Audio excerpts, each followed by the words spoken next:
Hello students, I am Akram and welcome to my channel Directrix. आज हम dimension analysis का एक दूसरा एप्लीकेशन देखेंगे जहां पर आप डिफरेंट फिजिकल क्वांटिटीज के बीच में रिलेशन बिल्ड करना सीखोगे। जैसे यहाँ पर आपको कुछ फिजिकल क्वांटिटीज दिए गए हैं, एनर्जी, मास और वेलोसिटी ऑफ लाइट सी। तो हमें इन तीनों के बीच में एक रिलेशन या कहें कि एक इक्वेशन बिल्ड करना है। तो सबसे पहला आपका काम ये होगा, आप किसी एक फिजिकल क्वांटिटीज को लो, किसी एक फिजिकल क्वांटिटी को लो और उसको दोनों के साथ प्रोपोर्शनलिटी शो करो। सो आप कहोगे energy is dependent on mass M, लेकिन डायरेक्टली या इनवर्सली आपको मालूम नहीं, इसलिए पावर दोगे ए। अगर ए का वैल्यू पॉजिटिव मतलब एनर्जी मास के साथ डायरेक्टली प्रोपोर्शनल, अगर इस ए का वैल्यू नेगेटिव मतलब एनर्जी मास के साथ इनवर्सली प्रोपोर्शनल। सिमिलरली आप ये कह सकते हो energy is proportional to C. Directly या इनवर्सली आपको मालूम नहीं है, इसलिए पावर दोगे पी। अगर बी पॉजिटिव मतलब डायरेक्टली, अगर माइनस आता है मतलब 1/, हो जाएगा और आप बोल सकते हो इनवर्सली प्रोपोर्शनल। इन दोनों को अगर आप कंबाइन करते हो तो आपको मिलता है E is proportional to m to the power a c to the power b। और ये आप ऑलरेडी जानते हो कि जब भी प्रोपोर्शनलिटी साइन हटता है तो एक कांस्टेंट आता है। तो फिलहाल मैं यहाँ पर कांस्टेंट 1 ले रहा हूं, तो आपका फॉर्मूला हो जाएगा E is equal to m to the power a c to the power b। अब देखें, ये एक फिजिक्स का इक्वेशन हो गया।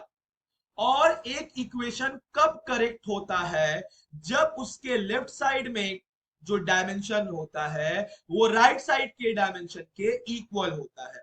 तो आप बोलोगे इक्वेशन विल बी करेक्ट,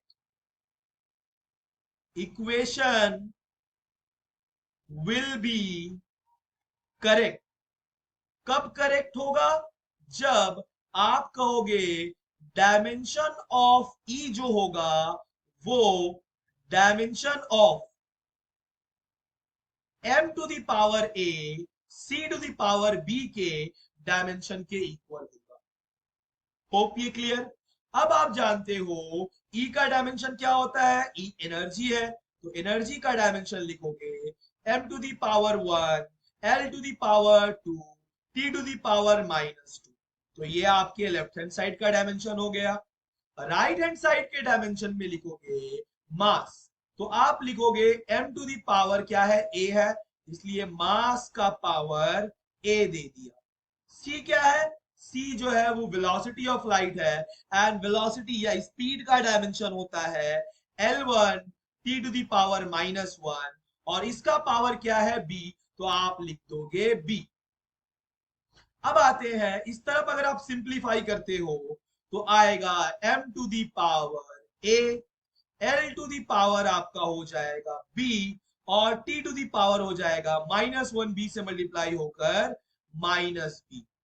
तो आपके लेफ्ट हैंड साइड में m1 l2 t to the power -2, और राइट साइड में m to the power a l to the power b and t to the power -b। तो आपका equation उस वक्त correct होगा जब लेफ्ट हैंड साइड के डायमेंशन राइट हैंड साइड के डायमेंशन के इक्वल होंगे। मतलब ये है कि a कितना होना चाहिए, 1 होना चाहिए। तो आप लिखोगे a must be equal to 1। b कितना होना चाहिए, 2 होना चाहिए, तो आप लिखोगे b must be equal to 2। And -b is equal to -2, उसका मतलब b इज इक्वल टू 2। यहां से a और b का वैल्यू निकल गया, और आप बोलोगे आपका करेक्ट इक्वेशन होगा E is equal to m।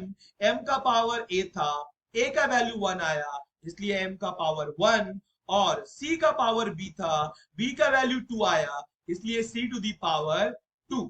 और ये हो गया आपका एक इक्वेशन जो एनर्जी, मास और वेलोसिटी ऑफ लाइट के बीच में रिलेशन बताता है।